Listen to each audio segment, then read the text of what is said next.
dhibee kamiifuu bikka jirtanirraa nuuf dawwaltanii kallattiin dawaa fudhachuu dandeessanii kun akka obboleessa keenya kanatti kanaaf dhibee saayinasiitii fi asmiitii obboleessa keenya kan dararu jiru.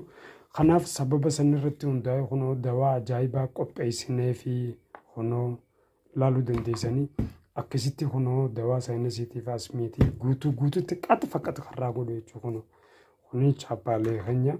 Kanaaf kuni kaardii isaatii jechuudha Suleymaan keenya kunoo sigalee kaardiin keenyaas kana fakkaata sumaanuu isin hundinuu laaluu dandeessanii na sababa kana ta'e jecha. Na wal'aansa halaalaa bikka feete jiraattee alama addunyaa kanarraa bikka feete jiraattee dhibeen hin rakkatin siin jechuudha Meesir Supplementary Clinicaliin.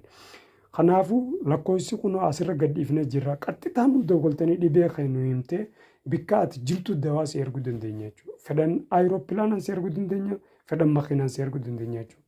Hundaanuu fedhan poostaan si erguu dandeenya jechuudha. Hundaanuu